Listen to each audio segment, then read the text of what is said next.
Hi guys, and welcome back to my War Games hobby channel. I just thought I'd give you an update of what I've been doing. I've had a new project on the go, and you probably know that I like the Lion Rampant book, War Games book, and I've bought the Viking in the Sun and the Crusader supplement books, which gives me quite a variety of sort of things I can do. Also, I've holidayed in Italy on about half a dozen occasions now. The last one, last year, I went to Sicily, and fascinated by Sicily. It was a really, really good holiday, and I really got into the history of what happened there. And over the years, over its sort of history of Sicily, it was occupied by virtually everybody who had any influence in the Mediterranean at any one point. I think the Phoenicians were the first to occupy it, and then the Greeks. They've got a big influence there. You can see from this photograph, they've still got it's called the Valley of the Temples in Sicily, and there are temples, Greek temples, all over Sicily as well. The Romans, of course, were there, or the Carthaginians were before them, and in fact, they were at war, as you know, and so they both had influence in Sicily. In fact, there's a lovely place we found in the middle of Sicily where a very important person lived, and the mosaics there are supposed to be the best in the world, even better than what's at Rome. And I vouch for that because they were just mind-blowing as to what was left of this villa, which was in fact apparently it rained heavily, very heavily, after this place. Either they were still living there or it was abandoned anyway, and there was a mudslide and it got covered in a huge amount of mud, and it wasn't discovered until quite recently. So a fantastic place. And it was, of course, also the Normans had influence in Italy and Sicily. So did the French. In fact, the Angevin French occupied Sicily, and there was a war. The Sicilians rose up against those. And, well, of course, the Germans occupied it in World War II as well. So it's had a massive history. And as you know, because of Lion Rampant, I've already got a Norman army. I've got Vikings because Harold Hardrada, of course, went to Italy and was in charge of the Varangian Guard as part of the Byzantine Empire over a period of time before he came back to England and died at Stamford Bridge when he was trying to become King of England. So there's a huge amount of history there, and it just fascinates me. But the one thing I haven't got, I've never had, is Byzantines. So I decided that, so I've got the Normans, I've got the Vikings, I just wanted to add to that, so it gives me more options in games to play. So I started building a Byzantine army, and here it is.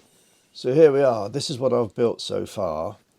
I'm going to be using these not only for Lion Rampant, but I want to use them possibly for Saga as well. Although I used to play a lot of Saga, I haven't done recently, but I'm starting to get back into it. And by building up an army, Byzantine army, I can use it for both rules, although primarily it will be for Lion Rampant. So you can see I've got 2 units of heavy cavalry here, what would be called heavy cavalry in the new rule book, with lances. And then I've got 2 units of bow-armed light cavalry with composite bow. I've got a heavy unit of infantry here, a unit of bowmen. They are armoured, but it doesn't matter whether you want to use them, split them up into 2 units of 6 skirmishers or just a unit of bowmen of 12. And then a unit of light infantry, which likewise can either fight as light infantry, possibly you could argue they could be given the javelin option as well, Because this guy here, you know, he's got two, so he's a javelin man. Or you can split them up into two units of 6 and have them as skirmishers. And I've got the Emperor here on his own on a stand with a standard bearer. Although I wouldn't necessarily use him for line rampant, he should be a part of the unit. So in theory, I'm just going to stand him now on the battlefield to look nice. But the commander in the field will probably be one of the guys in the heavy cavalry units that have got the standard. So there we are. That's what I've done so far. I'm also going to be doing, although there is some doubt as to whether they existed, but cataphract, Byzantine cataphract. There were a few regiments around. There weren't many of them. But I've also just here we are. Here's the first one I've painted up. In fact, I'm not happy with them. I'm gonna change that. The colours on the horse aren't quite right. Come out a bit dark. And I've bought the there we are, the cataphract, Byzantine cataphract from Fireforge Games. So I'll have 12 of those. I only really need 6. I'm not sure I'd ever use 12, but I bought them anyway. Part of the fun of wargaming, in my opinion anyway, is the research involved, because you know you're not quite sure sometimes how to paint these figures, what weapon types they used and what formations they used, etc.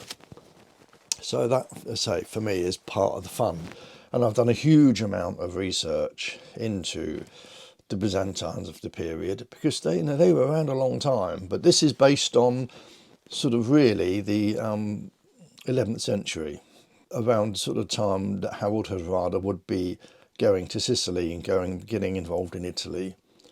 But they were around from sort of 500 AD to about sort of 1450 AD, the Byzantines were.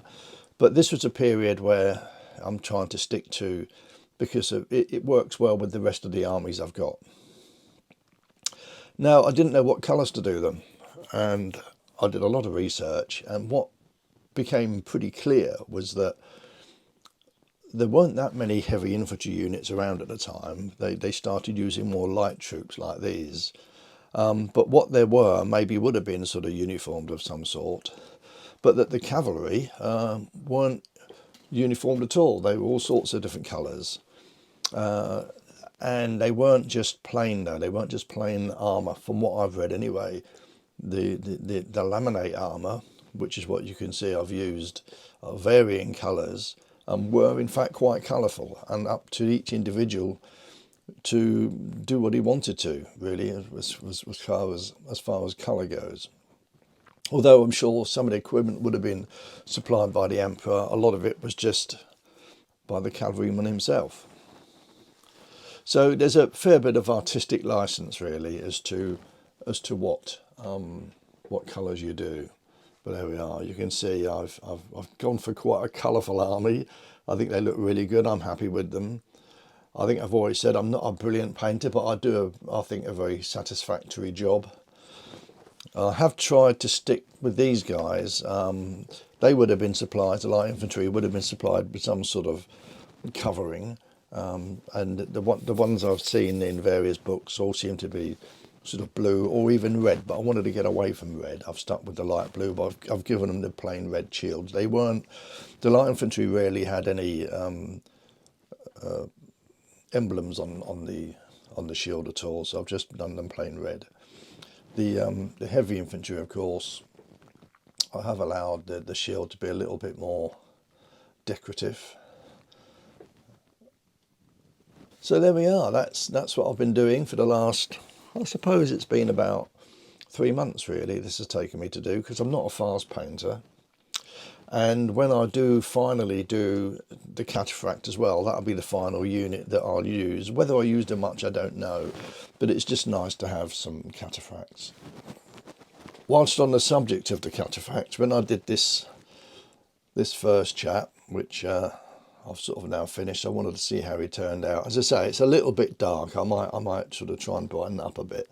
But what I found was, when I put them together, you have to glue the two parts together and then stick them to the base. And then painting underneath was a real pain. In fact, if you look carefully, there's still a couple of bits there you can see that aren't painted because I can't reach them. So what I've decided to do, this is how they come on a sprue. And I've already undercoated with spray paint the horses. So what I'm going to do is I'm going to paint them on the sprue, and then when they're completed I shall stick the two halves together because that's fairly straightforward, and then attach them to the base. And in fact I've decided I would also, I've done the same to the actual figures themselves, and I shall paint the whole thing on the sprue. Normally I put them together then paint them, but because it can be a little bit fiddly, especially with the cataphract, the way they're designed and getting underneath and getting through all the corners underneath, I decided I would paint them on a sprue. I'll let you know how I get on. It should be interesting. Hopefully it'll work. So there we go. That's what I've been up to this last 3 months. It's been about 3 months. I've actually done quite well. I'm not a fast painter.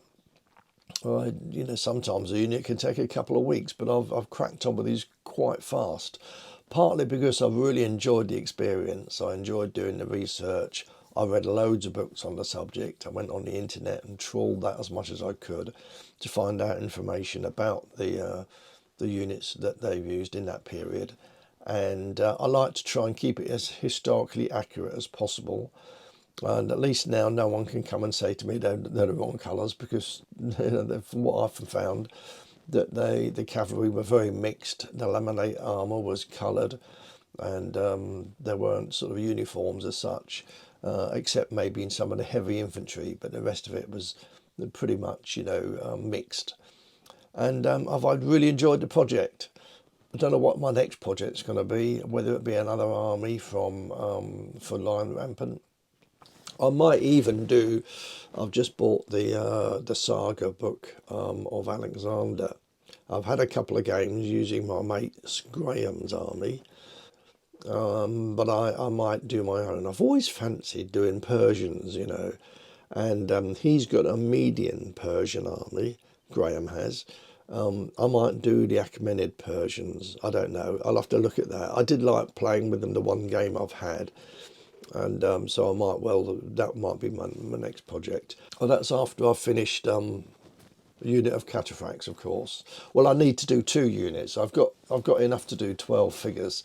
I'm not sure how often I would use 12, but anyway, I'm going to paint them up as part of the army. I don't know how many points this comes to at the moment. I think the last time I checked it was about 40 points. And since you only use normally 24 points, or we often do 30 or 32 or 34, something like that. I've got plenty of options there which I can use for this army, and the cataphracts will just give me a few more options. Right, so that's it for me. Keep well and enjoy your wargaming, and I'll see you again soon.